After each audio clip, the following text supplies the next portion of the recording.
En 2019, en Tunisie, la loi organique du budget a été votée par l'Assemblée des représentants du peuple. Elle instaure les principes de performance de la gestion publique et de transparence budgétaire.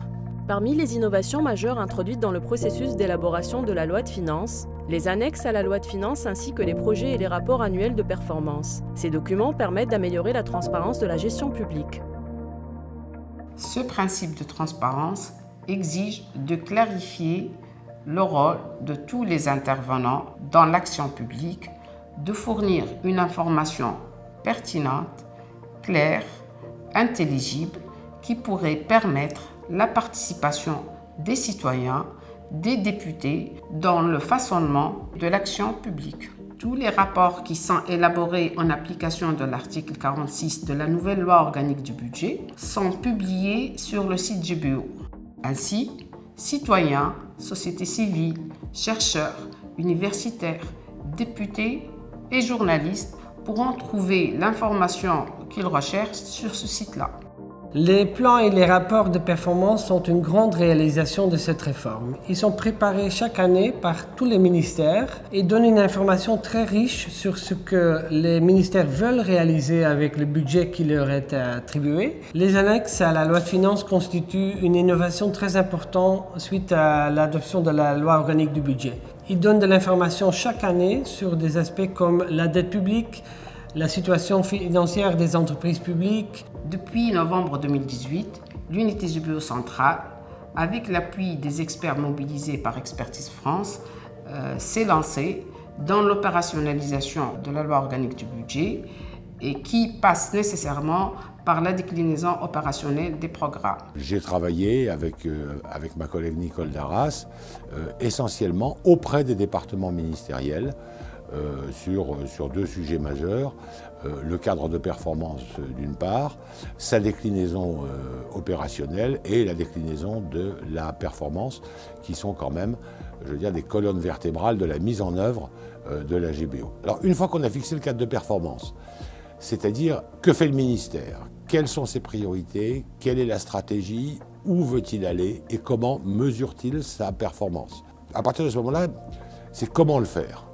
Comment le faire, c'est ce qu'on appelle la déclinaison opérationnelle des programmes. C'est qui fait quoi dans le cadre de performance. La GBO est un exercice démocratique. Dans la complexité administrative, elle rend chaque programme intelligible aux yeux des citoyens, usagers et contribuables. Ces nouveaux documents, qui rendent compte de l'action gouvernementale, ont également un impact sur l'organisation de l'information budgétaire.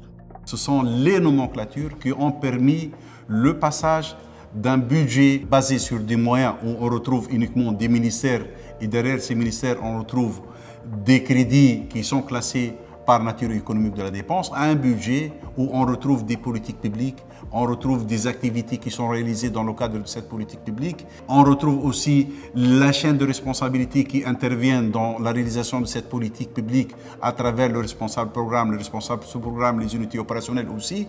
Et par la suite, on retrouve la nature économique de la dépense puisqu'on va mettre à la disposition de responsables qui sont chargés de la réalisation de cette politique publique les moyens nécessaires, les crédits nécessaires, le budget nécessaire pour réaliser cette politique publique. Ce changement doit être supporté par la nomenclature budgétaire. La nouvelle nomenclature et les nomenclatures qu'on a utilisées respectent parfaitement les critères et les standards de classification internationale et surtout le critère GFS. Pour installer en profondeur les nouvelles pratiques de gestion, il est crucial de mettre en place un nouveau système d'information. Le système d'information figure parmi les actions principales à mener pour la mise en œuvre de cette réforme. Plusieurs travaux ont été menés en parallèle.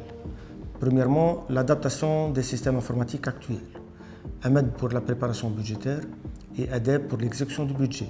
Deuxièmement, par le développement et la mise en œuvre d'un nouveau système d'information national pour la gestion de la performance des programmes publics. Le système permet pour chaque responsable de programme d'établir la déclinaison opérationnelle de son programme, de fixer et de suivre ses objectifs moyennant des indicateurs qui lui sont attachés et aussi d'établir un dialogue de gestion efficace avec tous les acteurs de son programme. Une réforme d'une telle ampleur ne peut être mise en œuvre sans un effort de formation important et un changement de culture dans l'administration.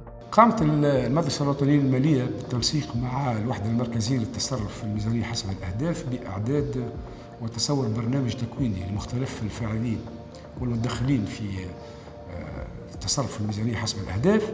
والبرنامج هذا يشهد على الأقل 4 مراحل تم خلاله تدريب كافة المتدخلين على ما يفوق 33 وحدة تكوينية انطلقت بورشات تكوين حضورية وسوف تختتم بورشات تكوين على الخط على المنصة الافتراضية للمدرسة الوطنية للمالية. يلعب التكوين دور مهم في إشاعة ثقافة المردودية والأداء والفعالية والنجاعة لدى كافة المتدخلين أو المتعاملين في الدائرة المالية العمومية في التصرف في الميزانية.